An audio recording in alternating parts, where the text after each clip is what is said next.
Matt, we got to discuss the offensive line because take a look at this here. This is the way the offensive line has been looking like so far based on practice footage. So you got Jordan Seaton, left tackle. You got Xavier Hill, the Memphis transfer, going to left guard.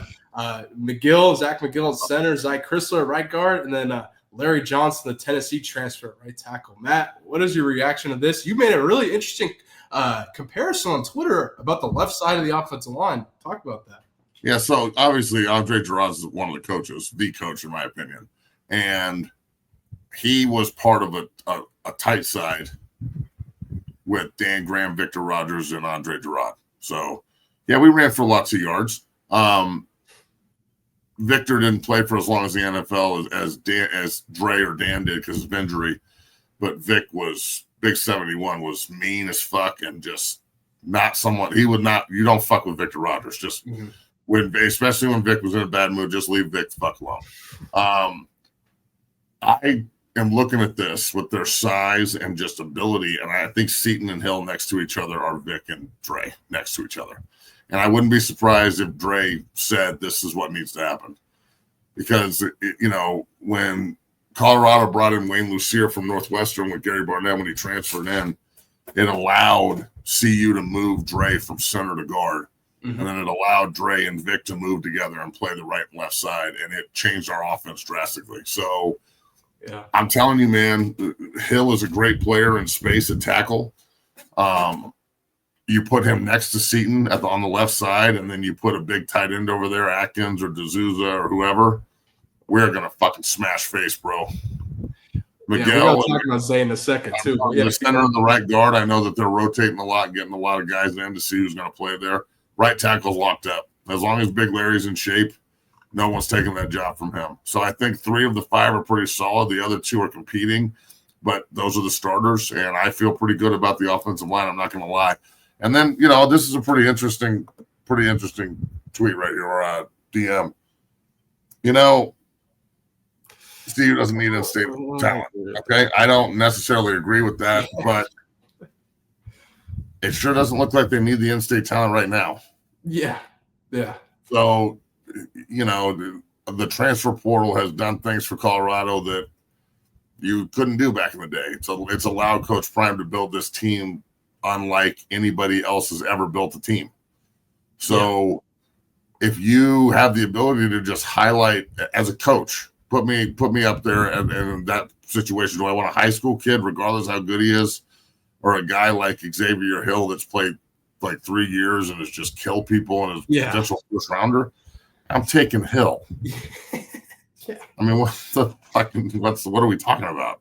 From a recruiting standpoint, you want to build depth, but now it's like you got to look at it differently because it's different. It's just different.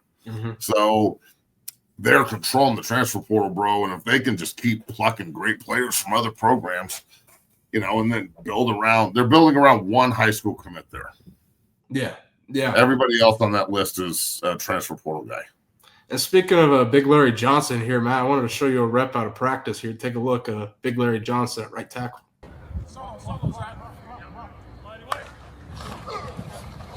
Angry dude. Just ripping the dude's that just made me pretty excited. Matt, bro. This is what I'm talking about. I think that they have the right mix now, 3 years in, of talent, coaching. It took a little bit longer to build the offensive and defensive lines than it did the skill positions, which always takes longer. Yeah. But this team is better than the teams of the past, even if we don't have the same star power. We don't have the same star power because they haven't been on TV yet. Let's just be real. Shedeur and Travis were stars before they got to CU. They weren't superstars that took over the fucking college football world, though. They were a side story at Jackson State about how cool this is. When they got to Boulder, though, it took over college football for 2 years, period. Yeah. So the only reason that anybody on this team is underrated right now is because they haven't gone on national TV yet and beat Georgia Tech's ass.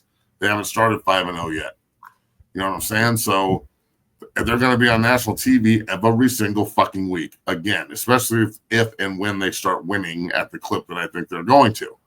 So The opener is so goddamn important, dog. This offensive line group, essentially the entire goddamn season is resting on your back. Yes. Yeah. Because there's no more. Shador can't save you anymore. He can't be Superman back there. That should not be expected from Salter or Juju. Even if they can do it, it should not be expected. Because Shador was just slippery as fuck and just had pocket awareness that was infuriating at times, but also excellent at times. I don't know if Salter and Juju could get away with the same shit that Shador could either. I think Shador was unbenchable. Like, let's just be real. Yeah. Shador was unbenchable unless he gets hurt, which he got hurt at Washington State his first year. Unless he gets hurt, he's not getting benched. Yeah. It doesn't matter what the fuck he does. He could go out there and run 50 yards backwards and throw it off his back foot for a pick six. He ain't getting benched. Yeah. I don't think Salter and Juju can play like Shador. I think Shador is like, I know people are going to get pissed off when I say this, but you know how like Pat Mahomes does shit and you're just like, what the fuck is he? Oh, it worked. Yeah. That's what Shador does shit like that. Where you're like, what the fuck is he doing? Oh, look, it worked. Mm-hmm. He was unbenchable at CU. So I don't think that Salter or Juju are going to be able to have the same like leash here with the coaching staff and with Coach Prime because it's not Shador. Mm-hmm. You know what I'm saying? And if we didn't have two at CU. You didn't have anybody else to put in. You know, Stab did a good job, but he's not. Come on, if he did a great job, they wouldn't be bringing in the other two. So now you've got legit competition, and I wonder how short the leash is. Like, is the leash going to be too long? Is it going to be too short? Are they going to rotate? Like, can you win with two? If one guy's having a great game, do you just stay with him? Like, when I was at CU, we went through a lot of different quarterbacks, bro. Like, I think we had 4 different starters my freshman year, 3 different starters my sophomore year when we won the Big 12, 2 different starters the redshirt year when I broke my leg, and then, every year I was there with the exception of one. Clat in 03, we had a different guy start, and the quarterback either get benched or hurt. So, well, shit, even in 03, we had that because Clack got knocked out at Florida State and Eric Greenberg had to play. So, you need more than one. Not everybody's Shador Sanders. Let's just be real. So not everyone's tough. Not everyone's a leader like he is. Not everybody can get out of situations like him. And not everybody has the longest leash in college football history also. Exactly. I was going to say, none of them have the leash Shador has. So bottom line is both whoever plays is going to have to perform right away. Like Shiloh didn't even have a leash that long. Shiloh got benched. His own dad. Shiloh got benched by his fucking dad. But I'm glad to see it. I've been seeing Shiloh in Bucks training camp, making some plays. So I hope to see him make the roster down there. But Matt, let's move over. I know, and I'm not going to tell you.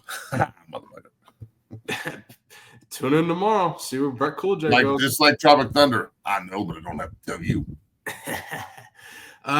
Matt, let's go to before we go to the defense. Actually, I want to show a clip of Zane D'Souza over at Colorado. Take a listen, Matt. Freshman year, first day of fall camp. Ready to show what I'm about. Bro, you're not a freshman, bro. Ain't no way. Big 83. You're a freshman, dog? Hell yeah. How old are you? 18. I turned 19. How tall are you? 6'6". He's 18, 6'6". 265. 260. 265. All balls. You know what I'm saying? I'm not regular. Ooh, okay. I like it, bro. Loveland, all the way out of Loveland, bro. From Colorado. Straight from Colorado. Home. Matt, your expectations for Zane? I think he could be a sleeper, man. This tight end room. Go ahead. What are your thoughts on seeing that? I think he's going to play a lot. Ooh, yeah. As long as he doesn't be a freshman bitch. Because I know he's not one. So don't go be one.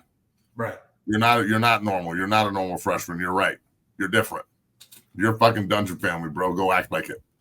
Yep. You know what I'm saying? So for all the haters that says I don't send anybody to Colorado. I mean, yeah. What are you talking about? I can't make him go there. So I think that Zane's going to have a huge season, and again, there's open opportunity at the tight end position. You're not going to play just one tight end the whole fucking season. Well, maybe they will if they only have one, but now they have a room full of them. Whereas last year they had Smalls. And I'm not talking shit about Smalls. He's still there, and I'm glad he is. But I think we can do better. Call me crazy. I played against Savell in high school. I always thought he was a freakazoid DN. Seeing him at tight end is so weird to me, but I think he's an athlete. I just think that, there's a lot of potential I see with Zane and others in that tight end room as well as Zach Atkins. I expect to have a big year. But man, nonetheless, seeing Zane up at CU, expect him to work his way up, and product of the Dungeon family for those who question whether Matt sends players to CU or refuses to. That's my job, too, to make sure that I send all my guys to Boulder just to appease